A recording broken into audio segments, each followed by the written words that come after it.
Welcome to Week 2 Safety and Risk Reduction of the DPS USRN NCLEX Success Track. In this session, we'll focus on how nurses can protect patients from harm, anticipate risks, and create a safe care environment. Patient safety is not just a principle, it is the heart of professional nursing practice.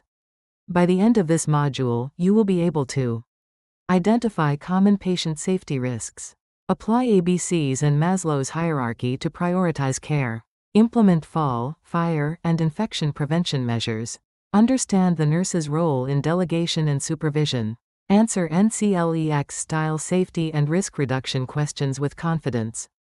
Patient safety is the foundation of all nursing care. Every action a nurse takes should reduce the risk of harm. Safety saves lives and unsafe practices can have lasting consequences. Always assess your environment, anticipate risks, and intervene before harm occurs. Nurses don't just care, they prevent harm. When prioritizing care, start with the ABCs: airway, breathing, circulation. Then apply Maslow's hierarchy of needs. Physiological needs always come first, followed by safety, love and belonging, esteem, and self-actualization. In NCLEX questions, if oxygenation and comfort both appear, always choose oxygen first. ABCs and Maslow help determine what is most urgent, not just what is important. Safety means preventing injury before it happens. Risk reduction means identifying hazards early and minimizing the chance of harm.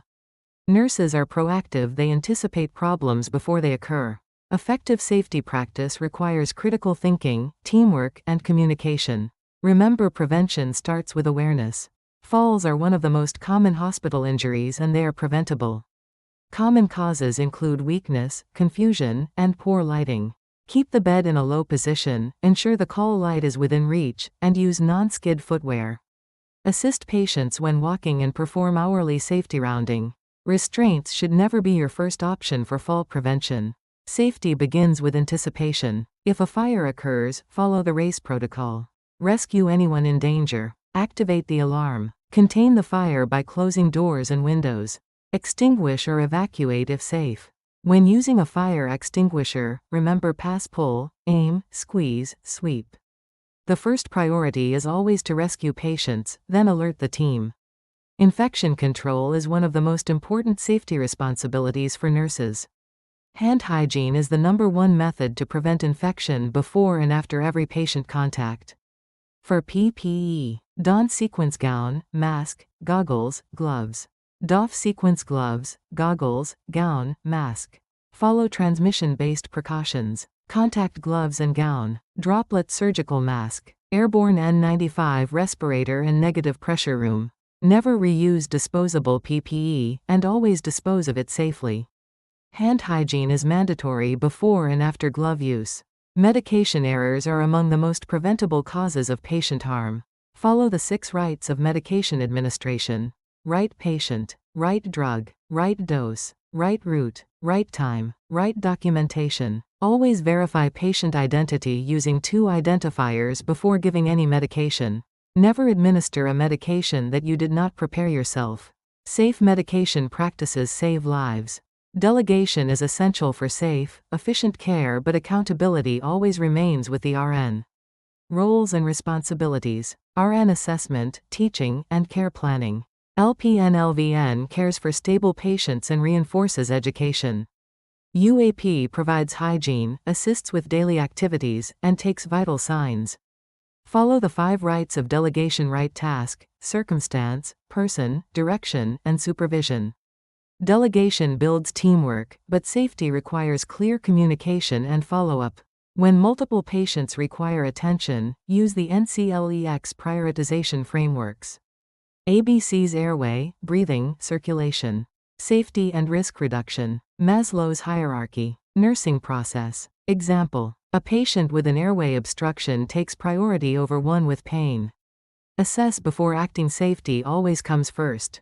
Restraints should be used only as a last resort, and always with a provider's order.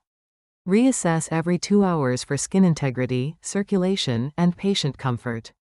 Document each check carefully. Use alternatives such as family presence, sitters, or calming interventions before restraints. The goal is to ensure safety while preserving dignity and freedom. Older adults are at higher risk for falls, confusion, and medication errors. Provide clear explanations, good lighting, and frequent orientation. Ensure hydration and proper nutrition to reduce delirium risk. Small adjustments like non-skid footwear and clutter-free spaces can save lives. Age-friendly care is safe, effective care. Let's apply what you've learned with a few NCLEX-style examples. Q1. Which patient should the nurse assess first? The one with airway obstruction. Q2. What's the first action in a fire? Rescue the patient. Q3. Which action best prevents infection? Hand hygiene. Q4. Which task can be delegated to a UAP? Obtaining vital signs for a stable patient. Each question tests your ability to apply ABCs, safety, and infection control. Always prioritize actions that prevent immediate harm. Safety is not a checklist, it's a mindset. Remember safety prevention awareness action. Always ask yourself what could harm this patient. Apply ABCs, prevent risks, and communicate clearly. Safe nurses save lives, and every life protected is a measure of your excellence. Thank you for continuing your journey toward excellence with Dreamers Park Solutions LLC. Together, we're building global nurses who lead with safety, compassion, and competence.